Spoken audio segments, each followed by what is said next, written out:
Les textes de la fonction publique interdisent aux agents publics des activités lucratives. Ces mesures existent depuis longtemps mais sont par moments bafouées par certains agents.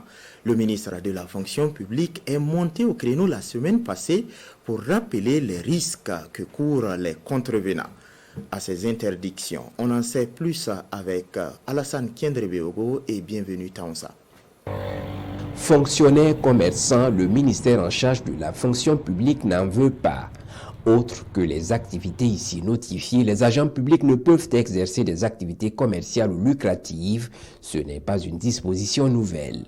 Cette circulaire datée du 21 juillet enjoint les concernés à se conformer dans l'immédiat aux dispositions des textes en vigueur en vue du respect du principe d'une administration neutre et impartiale au service de l'intérêt général.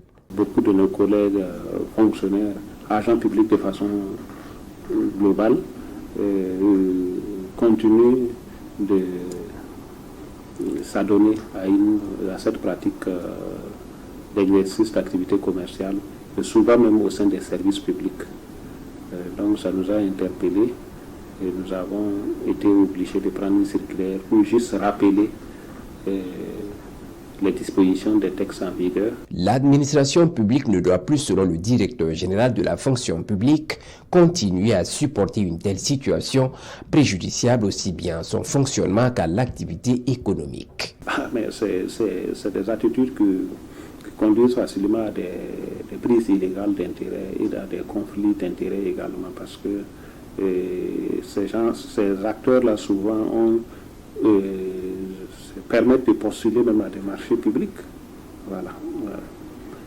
Fourniture de bureaux et autres. Et ce n'est pas normal parce que nous, si nous incarnons la puissance publique, si nous nous retrouvons dans une logique de concurrence déloyale avec les acteurs du privé, ça ne fera pas très bien. Et c'est le lieu pour Mokhtar Seydou Ganama de rappeler à l'ensemble des agents publics et surtout ceux indexés que ces agissements constituent des fautes de premier degré, passibles alors de sanctions administratives. Toute personne qui se fera prendre, ou bien qui s'est fait prendre, ou bien dont ici nous avons une dénonciation tout de suite sur les cas qu'on a vus, automatiquement on engage la procédure. L'agent fautif est passible d'un avertissement ou d'une exclusion temporaire des fonctions de 30 jours au maximum.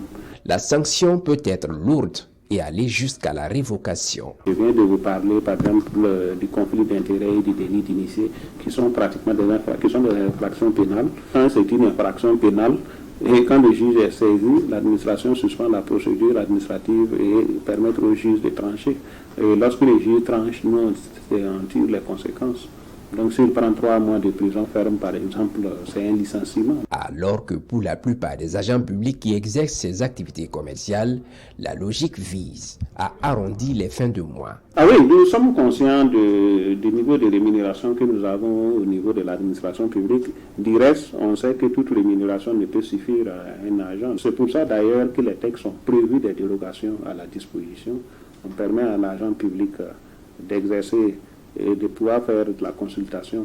Il peut faire des enseignements qui se rapportent à sa compétence. Il peut exercer des activités agricoles et pastorales. Voilà. Et il peut aussi faire des productions artistiques, littéraires et scientifiques qu'il peut vendre. Sont également interpellés ceux couramment appelés les prête-noms.